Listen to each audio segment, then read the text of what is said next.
Student, आज हम लोग पढ़ेंगे केमिस्ट्री का नेक्स्ट टॉपिक। तो यहाँ पे जो है ये आपका बहुत इंपॉर्टेंट टॉपिक है। बिना देरी किए हम लोग इसको आगे बढ़ाते हैं वीडियो को। इस संरचना के बारे में पढ़ा था। तो आज के इस वीडियो में हम शेल, सबशेल और ऑर्बिटल और इसी के साथ हुंड का नियम भी देखेंगे। तो ये इंपॉर्टेंट वीडियो है। इसके बाद हम नेक्स्ट वीडियो में क्वांटम नंबर के बारे में पढ़ेंगे। तो क्वांटम नंबर को पढ़ने से पहले आपको शेल, सबशेल और ऑर्बिटल के बारे में पता होना चाहिए। तो पहले हम पूरे टॉपिक को अच्छे से पढ़ेंगे और लास्ट में प्रीवियस ईयर क्वेश्चन को भी कवर करेंगे। तो चलिए बिना देरी किए हुए वीडियो को शुरू करते हैं। तो चलिए वीडियो की शुरुआत करते हैं। तो शेल के बारे में पढ़ने से पहले हमें परमाणु की संरचना पता होना चाहिए। तो पिछली वीडियो में मैंने संरचना तो बता दी थी, लेकिन अगर आपने पिछली वीडियो नहीं देखी तो पहले मैं थोड़ा सा परमाणु की संरचना बता देता हूँ। फिर इसके बाद हम कक्षा के बारे में पढ़ेंगे। तो 19वीं शताब्दी के लगभग अंत तक परमाणु को सभी पदार्थों का मौलिक एवं अविभाज्य कण माना जाता था। तो जो भी पदार्थ है, परमाणु को पदार्थ की सूक्ष्मतम इकाई माना जाता था। यानी कि कोई भी पदार्थ अगर हम जूम करें तो जो सबसे उसकी सूक्ष्मतम इकाई होगी उसे परमाणु कहा गया। और 19वीं शताब्दी तक माना जाता था कि जो परमाणु है ना, ये अविभाज्य है, यानी कि इसे विभाजित नहीं किया जा सकता। लेकिन J Thomson, Ernest Rutherford, Niels Bohr, James Chadwick आदि वैज्ञानिकों के प्रयोगों ने परमाणु की अविभाज्यता की संकल्पना को गलत सिद्ध कर दिया। इन वैज्ञानिकों ने बताया कि जो परमाणु है ये भी अविभाज्य नहीं है। अगर हम परमाणु को भी जूम करेंगे तो परमाणु के अंदर भी अलग अलग पार्टिकल्स पाए जाते हैं, जैसे कि प्रोटॉन, न्यूट्रॉन और इलेक्ट्रॉन। जैसे कि जो इलेक्ट्रॉन है, इलेक्ट्रॉन के खोजकर्ता कौन है? तो 1897 में इलेक्ट्रॉन की खोज हुई थी। ये सब हम पिछली वीडियो में पढ़ चुके हैं, पर दोबारा आपकी एक बार रिवीजन हो जाएगी। तो इलेक्ट्रॉन की खोज 1897 में जे थॉमसन ने की थी। और इलेक्ट्रॉन पर कौन सा चार्ज होता है? तो नेगेटिव चार्ज होता है। और इलेक्ट्रॉन का द्रव्यमान यानी कि मास कितना होता है? तो 9.1 गुना 10⁻31 किलोग्राम इसका मास होता है। इलेक्ट्रॉन के बाद है प्रोटॉन। तो प्रोटॉन के खोजकर्ता तो गोल्डस्टीन है, परंतु प्रोटॉन का नामकरण किसने किया? तो प्रोटॉन का नाम रखा था रदरफोर्ड ने। इसकी खोज गोल्डस्टीन ने की थी, पर इसका नाम किसने रखा था? तो रदरफोर्ड ने इसका नाम रखा था। और इसका द्रव्यमान कितना होता है? तो 1.6725 गुना 10⁻27 किलोग्राम इसका द्रव्यमान होता है। और इस पर आवेश कौन सा होता है? तो पॉजिटिव चार्ज होता है प्रोटॉन पर। और सबसे आखिर में न्यूट्रॉन की खोज हुई थी। इसके खोज करता है चैडविक। इसका द्रव्यमान भी लगभग प्रोटॉन के द्रव्यमान के बराबर होता है, लेकिन दोनों में कंपेयर करें तो न्यूट्रॉन थोड़ा सा भारी होता है। लगभग प्रोटॉन के द्रव्यमान के बराबर होता है, लेकिन दोनों में कंपेयर करें तो न्यूट्रॉन थोड़ा सा भारी होता है। तो इसका द्रव्यमान होता है 1.6748 गुना 10⁻27 किलोग्राम। और इस पर कौन सा चार्ज होता है? तो न्यूट्रॉन पर कोई चार्ज नहीं होता, ये न्यूट्रल होता है। तो भार के अकॉर्डिंग देखें तो सबसे भारी होता है न्यूट्रॉन, न्यूट्रॉन से हल्का होता है प्रोटॉन, प्रोटॉन से हल्का होता है इलेक्ट्रॉन। तो सबसे भारी है न्यूट्रॉन और सबसे हल्का है इलेक्ट्रॉन। तो जो ये आप डायग्राम देख रहे हैं ये एटम का स्ट्रक्चर है, यानी कि परमाणु की संरचना है। तो परमाणु के सेंटर में क्या होता है? न्यूक्लियस होता है, जिसे हम नाभिक कहते हैं। और नाभिक में दो पार्टिकल होते हैं, प्रोटॉन और न्यूट्रॉन। प्रोटॉन पर पॉजिटिव चार्ज होता है और न्यूट्रॉन पर कोई चार्ज नहीं होता। तो जो परमाणु का द्रव्यमान होता है ना, यानी कि अगर परमाणु का भार निकालना होता है तो प्रोटॉन और न्यूट्रॉन के भार को जोड़ दिया जाए, जिसे हम नाभिक कहते हैं। तो नाभिक के भार को ही परमाणु का भार कहा जाता है। और इसके बाहर चारों ओर जो आप ये देख रहे हैं ये इलेक्ट्रॉन है, जिसके ऊपर नेगेटिव चार्ज होता है। और जो ये इलेक्ट्रॉन होता है ना, ये नाभिक के चारों ओर चक्कर लगाता है, जिसे हमने डिटेल में पिछली वीडियो में पढ़ा था। तो अलग अलग जो परमाणु मॉडल है वो पिछली वीडियो में मैंने पढ़ाए थे। अगर आपने वो वीडियो नहीं देखी तो केमिस्ट्री की प्लेलिस्ट में जाकर जरूर देख लेना। तो जो इलेक्ट्रॉन होते हैं ये नाभिक के चारों ओर चक्कर लगाते हैं, और जिस बात पर ये चक्कर लगाते हैं ना उसी को ऑर्बिट यानी कि कक्षा कहा जाता है, जिसे हम शेल कहते हैं। तो जिस बात पर इलेक्ट्रॉन नाभिक के चारों ओर चक्कर लगाते हैं उसी को शेल कहा जाता है, ऑर्बिट कहा जाता है। तो आगे हम पहले डायग्राम से शेल, सबशेल और ऑर्बिटल होता क्या है इसके बारे में थोड़ा समझ लेते हैं। इसके बाद हम इसको डिटेल में पढ़ेंगे। तो सबसे पहले देखते हैं कि शेल यानी कोश। तो इंग्लिश में शेल होता है, शेल का हिंदी अनुवाद है कोश, और इसी शेल को हम ऑर्बिट भी कह देते हैं। ऑर्बिट का हिंदी अनुवाद है कक्षा। तो सबसे पहले हम शेल के बारे में देखते हैं। तो नील्स बोर ने जब अपना परमाणु मॉडल दिया था, जो कि पिछली वीडियो में हमने पढ़ा था, तो उसमें उन्होंने कहा था कि किसी भी एटम के सेंटर में न्यूक्लियस होता है, नाभिक होता है, और न्यूक्लियस के अंदर न्यूट्रॉन और प्रोटॉन होता है। और इसी न्यूक्लियस के चारों ओर जो इलेक्ट्रॉन चक्कर लगाता है ना, तो इलेक्ट्रॉन जिस बात पर यानी कि जिस मार्ग पर चक्कर लगाता है उसी को परमाणु का शेल या ऑर्बिट कहते हैं। तो शेल को हम के, एल, एम और एन से दर्शाते हैं।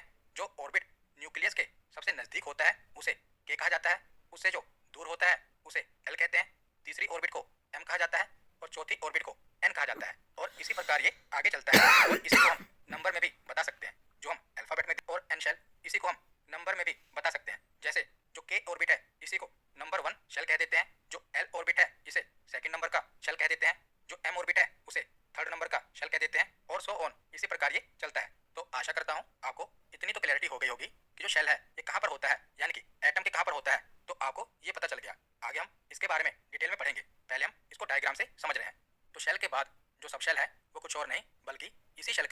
डिवीजन होता है।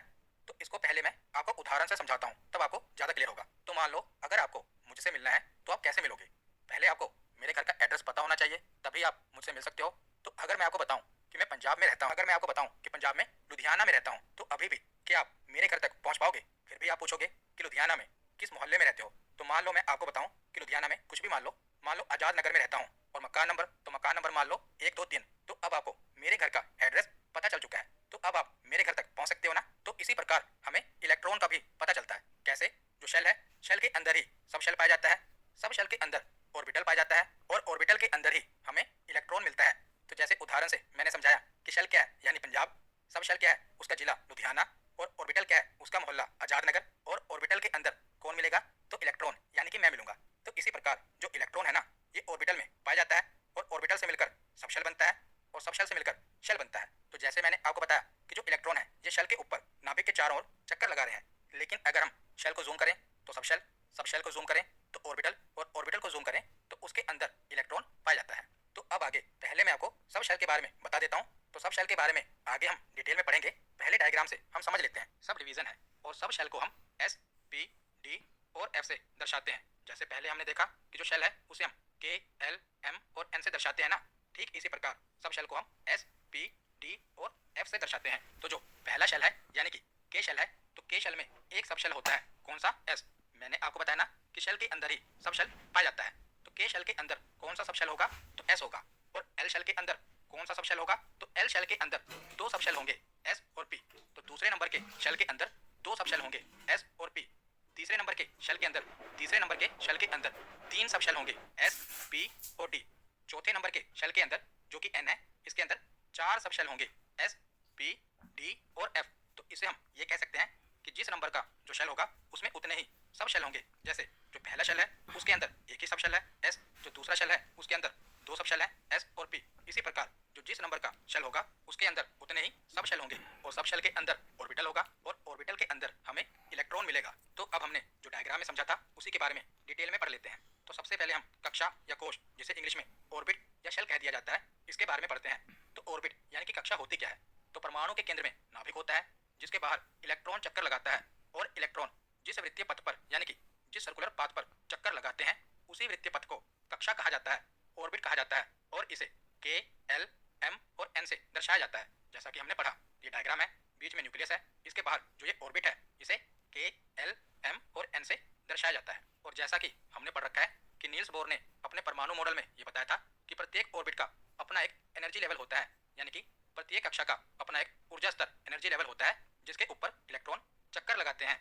तो जब इलेक्ट्रॉन अपनी मूल कक्षा में चक्कर लगाते हैं तो वह ऊर्जा का उत्सर्जन नहीं करता, अर्थात उसके ऊर्जा में कोई परिवर्तन नहीं होता। तो प्रत्येक कक्षा में कुछ इलेक्ट्रॉन पाए जाते हैं। आगे हम पढ़ेंगे कि कौन सी कक्षा में कितने इलेक्ट्रॉन पाए जाते हैं। तो जैसे जो के कक्षा है इसमें दो इलेक्ट्रॉन पाए जाते हैं। तो जो दो इलेक्ट्रॉन है, जब तक ये के कक्षा में चक्कर लगाएंगे ना, तो इनकी ऊर्जा में कोई परिवर्तन नहीं होगा, यानी कि इनकी ऊर्जा सेम रहेगी। लेकिन अगर ये दो इलेक्ट्रॉन चाहें कि मैं अगले स्तर पर यानी कि अगली कक्षा में चला जाऊं, एल कक्षा में चला जाऊं, तो एल कक्षा में जाने के लिए इन्हें अपनी ऊर्जा बढ़ानी होगी। तो जब कोई इलेक्ट्रॉन नाभिक से दूर वाली कक्षा में जाता है, अर्थात निम्न कक्षा से उच्च कक्षा में जाता है, तो वह बाहरी स्रोत से ऊर्जा ग्रहण कर लेता है, अर्थात उसकी ऊर्जा बढ़ जाती है। तो सीधी सी बात है, जब इलेक्ट्रॉन निम्न कक्षा से उच्च कक्षा में जाएगा तो उसे एनर्जी बढ़ानी होगी, उसकी ऊर्जा बढ़ जाती है। और ठीक इसका उल्टा, जब इलेक्ट्रॉन उच्च कक्षा से नीचे वाली कक्षा में आएगा तो उसको अपने ऊर्जा में कमी करनी पड़ेगी, क्योंकि हर एक ऑर्बिट का अपना एक एनर्जी लेवल है। और जैसे जैसे जो ऑर्बिट है ये नाभिक से दूर जाती है उसका एनर्जी लेवल बढ़ता है, और जैसे जैसे जो ये ऑर्बिट है ये नाभिक के करीब आती है उसके एनर्जी लेवल में कमी आती है।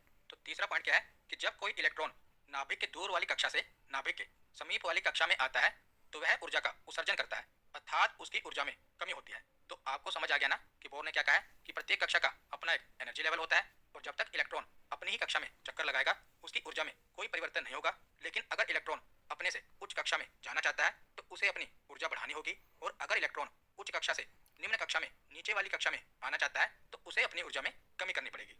तो हम शेल यानी कि ऑर्बिट के बारे में पढ़ रहे हैं, तो कैसे पता चलेगा कि किस ऑर्बिट में कितने इलेक्ट्रॉन होते हैं? तो इसका एक फॉर्मूला है जिसे हम पता कर सकते हैं। तो फॉर्मूला क्या है? 2n का स्क्वायर। जैसे पहली जो कक्षा है जिसे हम k से दर्शाते हैं, ये कौन से नंबर की कक्षा है? तो पहली कक्षा है। तो फॉर्मूला क्या है? 2n की स्क्वायर। तो n यानी कि नंबर, पहला नंबर है तो 1 का स्क्वायर और 2 को इसे गुना कर दो। तो पहली कक्षा में कितने इलेक्ट्रॉन होंगे? तो 2 इलेक्ट्रॉन होंगे। कक्षा में कितने इलेक्ट्रॉन हो सकते हैं, तो ये अधिकतम इलेक्ट्रॉन है, यानी कि इससे ज़्यादा इलेक्ट्रॉन नहीं हो सकते। तो दूसरी कक्षा है, फॉर्मूला क्या है, 2n का स्क्वायर, तो कौन सा नंबर है, तो सेकंड नंबर है, तो 2 का स्क्वायर 4 और 4 को 2 से मल्टीप्लाई कर दो तो कितना आया 8। तो दूसरी कक्षा में अधिकतम 8 इलेक्ट्रॉन हो सकते हैं। तो इसी प्रकार इस फॉर्मूले से हम जो कक्षा है, जो ऑर्बिट है, उसमें अधिकतम इलेक्ट्रॉन कितने हो सकते हैं ये पता लगा सकते हैं। तीसरे में कितने होंगे 18 इलेक्ट्रॉन, और चौथी कक्षा में कितने इलेक्ट्रॉन होंगे, तो अधिकतम 32 इलेक्ट्रॉन हो सकते हैं। तो शेल के बाद हम सब शेल के बारे में पढ़ते हैं, जिसे उपकोश या उपकक्षा कहा जाता है। इंग्लिश में इसे सब शेल या सब ऑर्बिट कहा जाता है। तो प्रत्येक कक्षा की कई उपकक्षाएं भी होती हैं और इनका आकार भी अलग अलग होता है, जिन्हें हम एस, पी, डी और एफ आदि अक्षरों द्वारा सूचित किया जाता है। तो जो ये सब ऑर्बिट हैं, एस, पी, डी और एफ, इनकी फुल फॉर्म क्या है। जो शेल थे ना, के, एल, एम और एन, उनकी कोई फुल फॉर्म नहीं थी, लेकिन इनकी फुल फॉर्म है। तो एस की फुल फॉर्म है शार्प, पी को कहते हैं प्रिंसिपल, डी को डिफ्यूज और एफ को फंडामेंटल। तो एस की आकृति यानी कि एस सब ऑर्बिट की आकृति शेप किस प्रकार होती है, तो इसकी आकृति गोलाकार यानी कि स्फेरिकल होती है। पी सब शेल की आकृति कैसी होती है, तो इसकी आकृति डंबल की तरह होती है। डंबल देखा है ना आपने, तो डंबल की तरह इसकी आकृति होती है। डी सब शेल की आकृति कैसी होती है, तो इसकी शेप डबल डंबल की तरह होती है।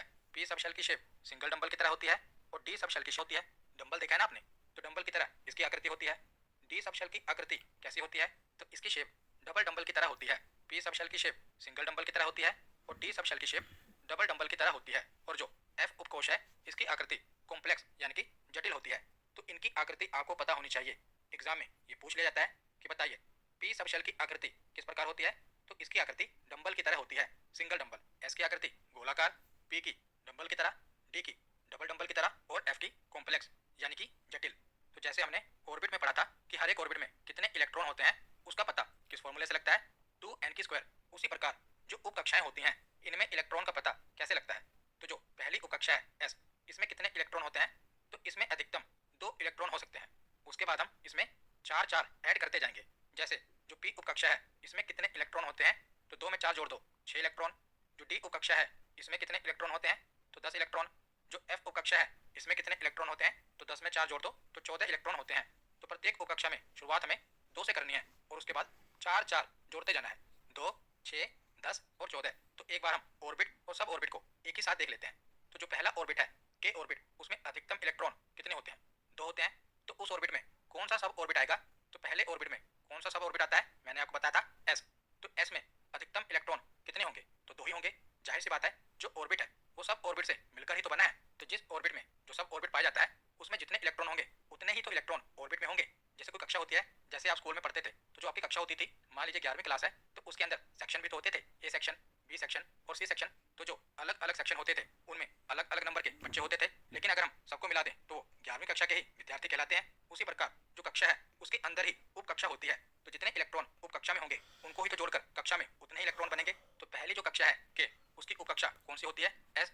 तो एस में भी अधिकतम 2 ही इलेक्ट्रॉन हो सकते हैं। इसके बाद अगला ऑर्बिट है दूसरे नंबर का ऑर्बिट एल, जिसमें 8 इलेक्ट्रॉन हो सकते हैं। तो इसमें कितने सब ऑर्बिट होंगे, तो 2 सब ऑर्बिट होंगे, एस और पी। तो एस में 2 इलेक्ट्रॉन हो सकते हैं, और पी में 6 इलेक्ट्रॉन हो सकते हैं। यहाँ पर हमने देखा ना कि पी में कितने इलेक्ट्रॉन हो सकते हैं, तो 6 इलेक्ट्रॉन हो सकते हैं। तो दोनों को जोड़ेंगे तो कितना बना, तो 8 ही बना।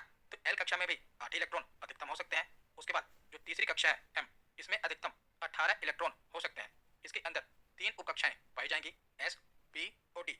तो एस उपकक्षा में अधिकतम 2 इलेक्ट्रॉन होंगे, पी उपकक्षा में 6 इलेक्ट्रॉन और डी उपकक्षा में 10 इलेक्ट्रॉन। और इन सबको जोड़ दिया जाए तो कितना बनेगा, 18। तो हमको पता ही है कि एम कक्षा में कितने अधिकतम इलेक्ट्रॉन हो सकते हैं, तो 18 ही अधिकतम इलेक्ट्रॉन हो सकते हैं। उसके बाद जैसे चौथी कक्षा है एन, एन में अधिकतम इलेक्ट्रॉन 32 होते हैं, और एन चौथी कक्षा है, तो चौथी कक्षा में 4 उपकक्षाएं हैं, एस, पी, डी और एफ।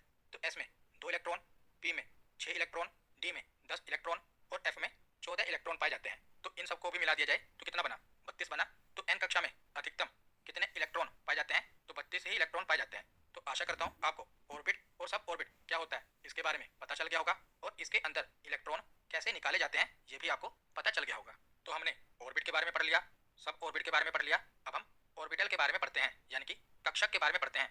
तो ऑर्बिट के अंदर ही सब ऑर्बिट पाया जाता है, सब ऑर्बिट के अंदर ऑर्बिटल यानी कि कक्षक पाया जाता है। तो नाभिक के चारों तरफ का वह क्षेत्र जहां अधिकतम इलेक्ट्रॉन पाए जाने की संभावना होती है, उसी को कक्षक कहा जाता है, ऑर्बिटल कहा जाता है। तो कक्षक की संख्या उपकक्षा में जो इलेक्ट्रॉन होते हैं ना, उनकी आधी होती है। कैसे, मैं आगे आपको समझाऊंगा। तो एक कक्षक में यानी कि एक ऑर्बिटल में अधिकतम दो ही इलेक्ट्रॉन हो सकते हैं। याद रखिएगा, ये पूछा भी गया है। तो एक ऑर्बिटल में अधिकतम कितने इलेक्ट्रॉन हो सकते हैं? तो दो ही इलेक्ट्रॉन हो सकते हैं। और ऑर्बिटल में जो इलेक्ट्रॉन है इन्हें किस प्रकार से भरना है, इसके बारे में हमें जर्मन के वैज्ञानिक हुंड ने बताया था, जिसे हुंड का नियम कहते हैं। आखिर में हम हुंड के नियम के बारे में भी पढ़ेंगे। पहले तो हम ये समझ लेते हैं यहाँ पर क्या बताया गया कि जो कक्षा की संख्या होती है, ऑर्बिटल की संख्या होती है, वो उपकक्षा में जो इलेक्ट्रॉन होते हैं ना, उनकी आधी होती है। कैसे? तो देखिए, ये उपकक्षा है। उपकक्षा यानी कि सब ऑर्बिट, जो कि हम एस, पी, डी और एफ से दर्शाते हैं, जिसमें हमने पढ़ा कि एस में 2 इलेक्ट्रॉन होते हैं, पी में 6, डी में 10 और एफ में 14 इलेक्ट्रॉन होते हैं। तो जो पहली उपकक्षा है ना, इसमें कितने इलेक्ट्रॉन होंगे? तो 2 इलेक्ट्रॉन होंगे। और हमने पढ़ा कि जो उपकक्षा है उसे आधा कक्षक की संख्या होती है। तो कक्षक यानी कि ऑर्बिटल क्या है? तो जो ये बॉक्स है ना, इसी से ऑर्बिटल को दर्शाते हैं। और इसी बॉक्स के अंदर यानी कि इसी ऑर्बिटल के अंदर अधिकतम 2 इलेक्ट्रॉन हम भर सकते हैं। जैसा कि आप देख रहे हैं, ये 2 तीर के निशान बने हैं ना, ये क्या है? इलेक्ट्रॉन है। आगे हम इनके बारे में समझेंगे कि तीर के निशान क्या है। तो जो ये 2 तीर के निशान बने हैं, ये 2 इलेक्ट्रॉन है। हमने पढ़ा ना कि एक ऑर्बिटल में, एक कक्षक में अधिकतम कितने इलेक्ट्रॉन हो सकते हैं? तो अधिकतम 2 इलेक्ट्रॉन हो सकते हैं। और जो ऑर्बिटल है उसकी संख्या कितनी होगी? तो जो उपकक्षा है ना, जिस उपकक्षा में वो ऑर्बिटल है, उस उपकक्षा के इलेक्ट्रॉन की संख्या का आधा कक्षक की संख्या होगी, ऑर्बिटल की संख्या होगी। जैसे जो एस उपकक्षा है, इसमें 2 इलेक्ट्रॉन हो सकते हैं, तो इसका आधा एक यानी कि एक बॉक्स होगा, एक ऑर्बिटल की संख्या होगी। उसके बाद जो दूसरी उपकक्षा है पी, पी में अधिकतम कितने इलेक्ट्रॉन हो सकते हैं? तो 6 इलेक्ट्रॉन हो सकते हैं। तो 6 का आधा कितना हुआ? 3। तो इसमें 3 ऑर्बिटल होंगे। तो आप देख रहे हैं 3 बक्से बने हैं, और इन तीनों बक्सों के अंदर जो इलेक्ट्रॉन की संख्या होगी, प्रत्येक बक्से में अधिकतम 2 इलेक्ट्रॉन हो सकते हैं, यानी कि 2 से कम एक भी हो सकता है, लेकिन अधिकतम 2 ही इलेक्ट्रॉन होंगे।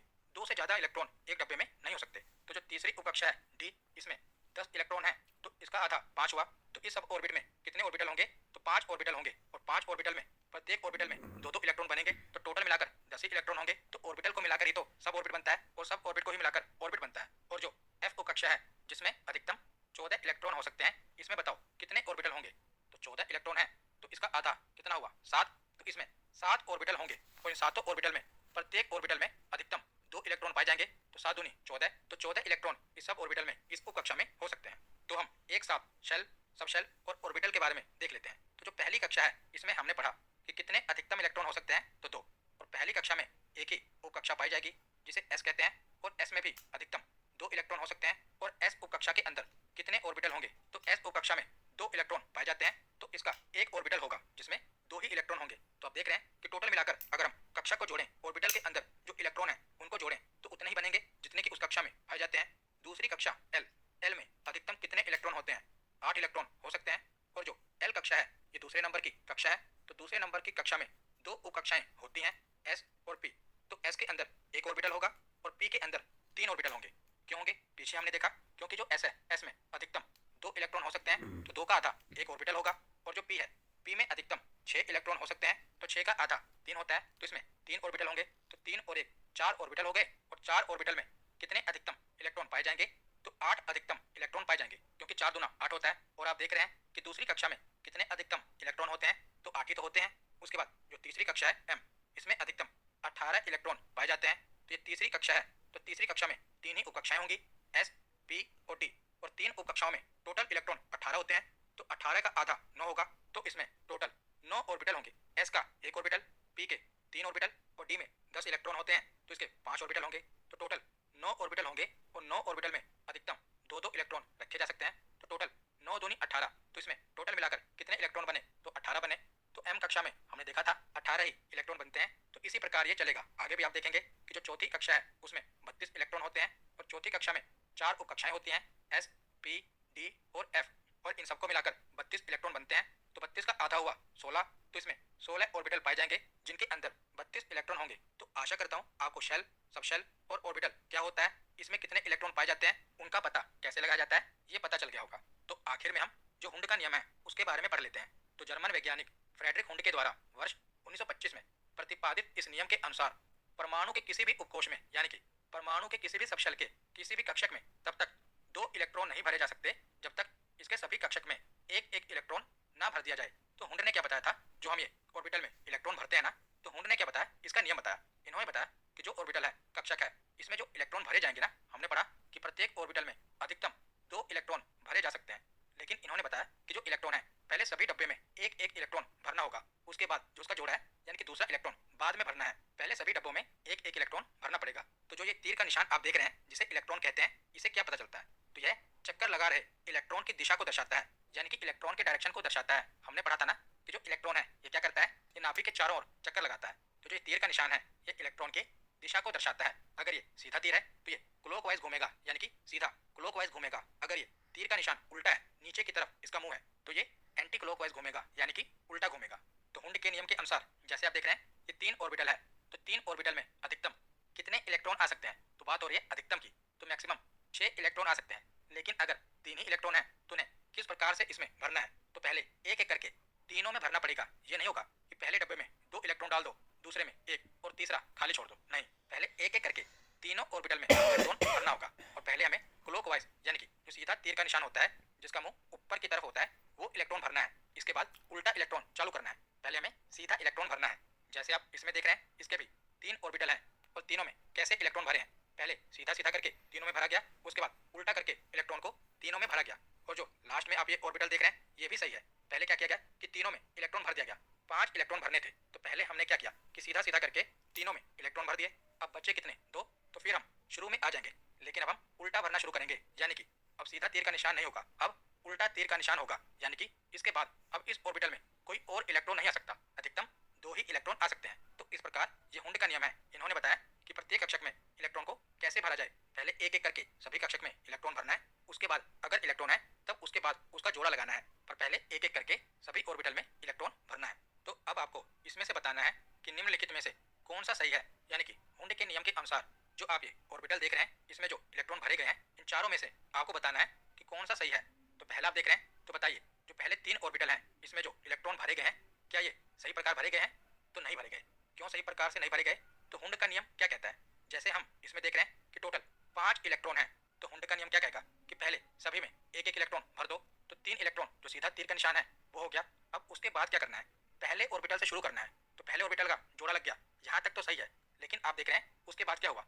दूसरा ऑर्बिटल का जोड़ा नहीं लगाया गया, बल्कि तीसरे ऑर्बिटल में जोड़ा लगा दिया गया, जो कि गलत है। तो ये सही कैसे होता? अगर दूसरे ऑर्बिटल का जोड़ा लगाया जाता और तीसरे ऑर्बिटल में एक ही इलेक्ट्रॉन जिसका मुंह ऊपर की तरफ है ऐसे ही रहता, तब ये सही रहता। लेकिन अभी ये गलत है। तो बताइए ये दूसरे वाला क्या ये सही है?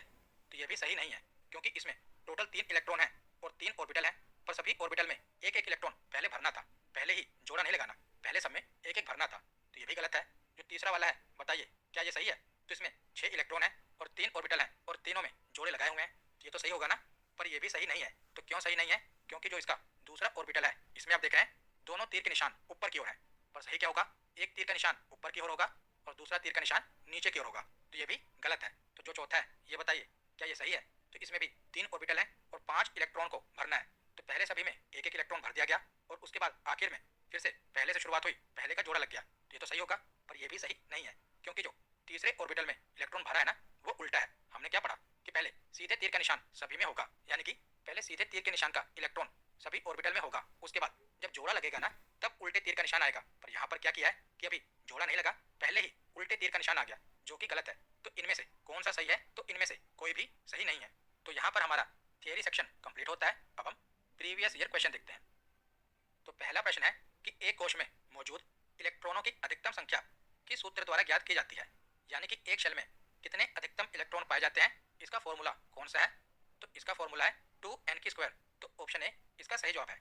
अगला प्रश्न है कि किसी परमाणु के कोश में समायोजित किए जा सकने वाले अधिकतम इलेक्ट्रॉनों की संख्या कितनी होती है?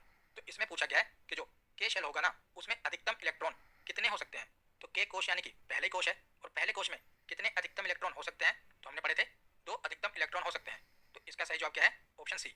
अगला प्रश्न है कि ऊर्जा के चतुर्थ स्तर में समायोजित किए जा सकने वाले इलेक्ट्रॉन की अधिकतम संख्या कितनी होगी? तो ऊर्जा का चतुर्थ स्तर यानी कि चौथे ऑर्बिट की बात हो रही है, चौथे शेल की बात हो रही है। तो चौथे शेल में बताइए कितने अधिकतम इलेक्ट्रॉन हो सकते हैं? तो फॉर्मूला क्या है? 2n²। तो चौथा शेल है तो 4 का स्क्वायर कितना हुआ? 4 चौके 16 और 16 को मल्टीप्लाई कितने से करना है? 2 से। तो 16 दूनी 32। तो इसमें कितने अधिकतम इलेक्ट्रॉन हो सकते हैं? तो 32। तो ऑप्शन सी इसका सही जवाब होगा। तो अगला प्रश्न है कि एल कक्ष में रखे जा सकने वाले इलेक्ट्रॉनों की संख्या कितनी होती है? तो यहाँ पर एल शेल पूछा गया है। एल शेल यानी कि दूसरा शेल। तो दूसरे शेल में अधिकतम कितने इलेक्ट्रॉन रखे जा सकते हैं? तो 2 का स्क्वायर 4, 4 दूनी 8। तो इसका सही जवाब क्या होगा? तो इसका सही जवाब है ऑप्शन ए, एल कक्ष में 8 अधिकतम इलेक्ट्रॉन रखे जा सकते हैं। अगला प्रश्न है कि एक कक्षक में कितने अधिकतम इलेक्ट्रॉन उपस्थित हो सकते हैं। तो यहाँ पर पूछा गया है कि एक ऑर्बिटल में कितने अधिकतम इलेक्ट्रॉन रखे जा सकते हैं।